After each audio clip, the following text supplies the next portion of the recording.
हरे कृष्णा। आज का टॉपिक है अभी इस वक्त कोई आपके बारे में क्या सोच रहा है। तो दो डेक लेने वाले हैं हम, दोनों में से लेंगे 8 कार्ड्स। शुरुआत करते हैं कार्ड शफल करके।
पहला जो कार्ड है वो है एस ऑफ वैंड्स का। फायर साइन एरीज, लियो या फिर सैजिटेरियस। ये कार्ड रिवर्स आया है जिसका मतलब है कि एक नई शुरुआत तो करना चाहते हैं पैशनेटली, यानी कि आपको कुछ ऐसी बातें कहना चाहते हैं जिसमें काफ़ी ज़्यादा रोमांस छुपा हो, या फिर आप कह सकते हैं कि आपको एहसास हो कि एग्जैक्टली ये आपको किस हद तक चाहते हैं, लेकिन वो सब बातें आप तक कैसे पहुंचाए या फिर आपको कैसे समझाए कि इनके दिल में आपको लेके क्या क्या ये फील करते रहते, इसका उनको आंसर समझ में नहीं आ रहा। फिर है 3 of swords, air sign Gemini, Libra या फिर एक्वेरियस। ये कार्ड रिवर्स आया है जिसका मतलब है कि यहाँ पे कुछ लोग हैं जो शायद थर्ड पार्टी सिचुएशन से निकल चुके हैं या निकलने की पूरी कोशिश कर रहे हैं। कई कबार इंसान ज़िंदगी में कुछ ऐसे फैसले ले लेता है जिसका बाद में उसको पछतावा होता है।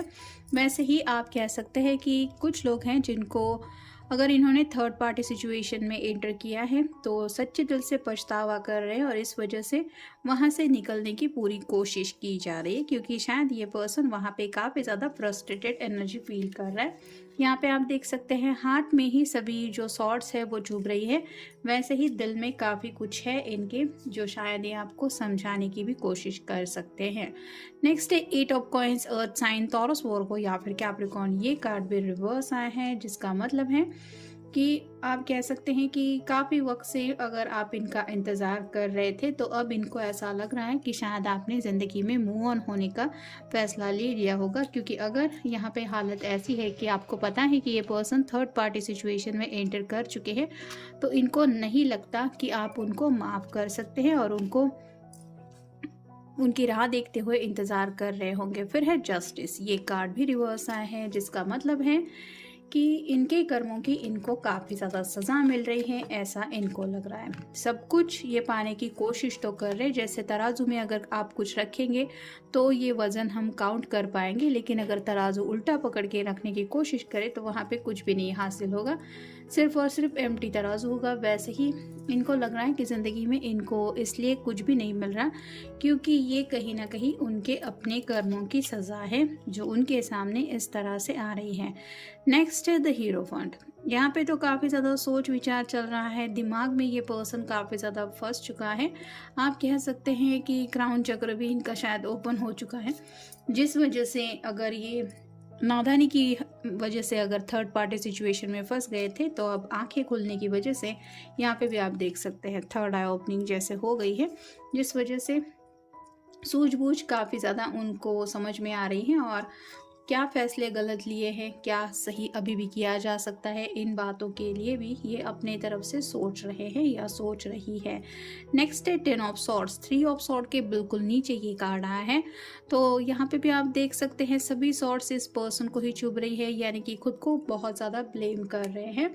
जो भी अपने हालात इन्होंने कर लिए हैं उसके पीछे अगर ये किसी को दोष देते हैं तो ये खुद की उनकी एनर्जी है, मतलब थर्ड पार्टी में एंटर करना हो, किसी की बातों में आके कुछ गलत फैसला लेना हो, या फिर अपनी ज़िंदगी का सीरियसली फैसला ना लेते हुए यूं ही एक एक दिन गंवाना हो, जिसका उन्हें शायद काफ़ी ज़्यादा अफसोस हो रहा है। नेक्स्ट है डेथ, स्कॉर्पियो का कार्ड है। तो ये कार्ड भी रिवर्स आया है। ये एंडिंग और न्यू बिगिनिंग का कार्ड होता है। तो इनकी समझ में नहीं आ रही कि बातें कैसे ख़त्म करें। अगर थर्ड पार्टी से निकलना चाहते हैं तो वो वहाँ पे ख़त्म करते हुए रिश्ता आपके साथ शायद दोबारा कनेक्ट होने के बारे में ये सोच रहे हैं, लेकिन उनको समझ में नहीं आ रहा कि कैसे ये सब होगा या फिर कैसे करेंगे। और फाइनल कार्ड है princess of swords, air sign Gemini, Libra या फिर एक्वेरियस। हार्ट चक्र का भी शायद इनका एक्टिवेशन हो गया है या हो रहा है, जिसकी वजह से ये अपने दिल की बातें सुन रहे हैं और वही बातें आपसे कहने का काफ़ी ज़्यादा इनका मन कर रहा है, जिसकी वजह से आप कह सकते हैं कि खुद के अंदर भी काफ़ी ज़्यादा ट्रांसफॉर्मेशन ये फील कर रहे हैं। नेक्स्ट है walk in, go slow, take time. तो जैसे आप कह सकते हैं धुंध छाई रहती है, तब हमें कोहरा होता है तो कुछ भी ठीक से दिखाई नहीं देता। ऐसे में जल्दबाजी से हमें काम लेने से कुछ भी नहीं मिलता। थोड़ा सा ये खुद को वक्त देते हुए एक एक कदम फूक फूक के रखना चाहते हैं, ताकि अब ये दोबारा कोई गलती ना करे या फिर नहीं करना चाहते वो गलती दोबारा, जिससे इनको काफ़ी ज़्यादा नुकसान पहुंच सकता है। नेक्स्ट है rainbow blessings, blessings are showing your life. तो कहीं ना कहीं अगर ये पर्सन थर्ड पार्टी से निकल रहा है तो उनको लग रहा है कि ऊपर वाले की ही मेहरबानी है, जिस वजह से शायद वक्त रहते ये उस रिश्ते से निकल रहे हैं, क्योंकि ये उनकी ज़िंदगी की खुशियों का रास्ता नहीं था। और शायद उसी खुशियों के रास्ते के बारे में जब ये सोचते हैं तो उनको ऐसा लगता है कि जैसे आप ही की तरफ वो रास्ता जाता है। नेक्स्ट है crossing bridge, it's time for healing, connecting, mending and releasing.